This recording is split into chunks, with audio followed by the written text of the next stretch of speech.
So your record that you currently hold, you are a card thrower, right? But Correct. also you're a magician.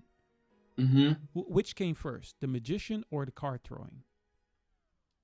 The magician. I got into magic. I was 14, 13 years old. I saw a friend of my grandfather showed me a magic trick, and I thought this was the coolest thing ever. And at this moment, it was a click. Where are you from, by the way? Where's that? I Where's am that? from, Where's that accent from? You got an accent. the accent is from Louisiana. Just kidding. It's Texas accent. I'm from Houston. Uh, listen. You should do stand up. You should do stand up comedy too. I do it during my show. I do magic, and it's funny. And the reason it's funny because it's written not by me, but by people who know comedy. Tell me about what is magic.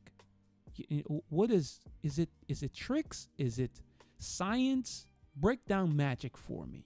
Wow, what is magic? It's how would you describe what is love? It's everything. How Hmm. is life? It's everything. I can tell you that magic for me is it's a hobby. It's my job. It's my passion. Um, it's my life.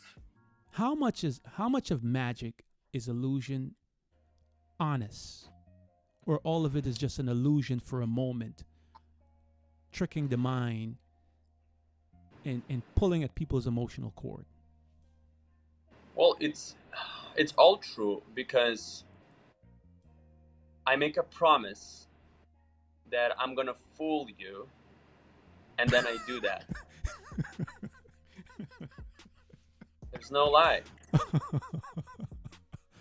I've never heard a magician say that. It's not happening directly. Magician is not gonna say, "I will fool you now." If you're in a seat, if you bought the ticket, you will be fooled. And some people even, I saw on some magic shows they leave a bad review because they were not fooled. Where are you at? At the moment, I'm in Hot Springs, Arkansas, at the Maxwell Blade Theater of Magic. Hmm. I actually have a poster here. This is Maxwell Blade. He's a Hmm. magician. Um, Maxwell Blade rebuilt this theater. It's a historic Malco theater here in Hot Springs, Arkansas. I'm doing a show at the Close Up Theater, and then he does his big illusion show in the big room, and I do my 10-minute guest spot in his show as well. Okay, so you're kind of like on tour right now. Yes, yes. I'm in Hot Cool. Springs. I'll be in New York next month. I will go to Chicago, Miami. What is it like being on that stage? Uh, the feeling, because it for you, it's something you do all the time. But for someone that's coming to see you for the first time, and you've seen their expression, you've seen their surprise, you've seen the awe, it's got to be different for you all.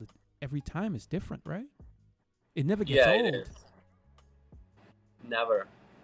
It's- when you are when I perform on stage, sometimes I have a feeling that, maybe it's super hard.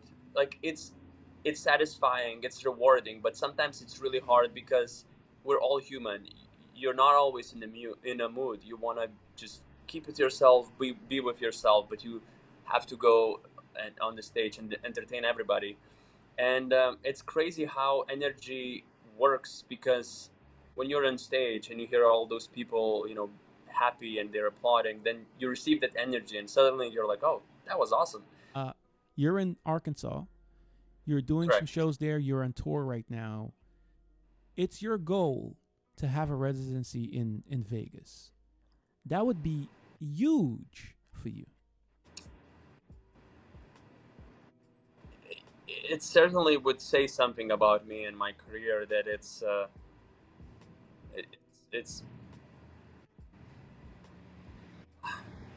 I'm just trying to imagine it, like if it becomes reality or when it becomes reality. It sounds, from this point of view right now, it sounds surreal. it sounds like it's so far away, but at the same time, it's so close. Um, and you're not even in 1% of magicians. You're not even in 0.01% of magicians. You're just one of 20 magicians in the whole world that Mm. can have a show in the capital of magic. Right. So that really says something. And I would really love to experience that and be in a spot where I can have my own show in Vegas. And, if that happens, I hope I would never, never, never lose that sense of joy and love for the art of magic.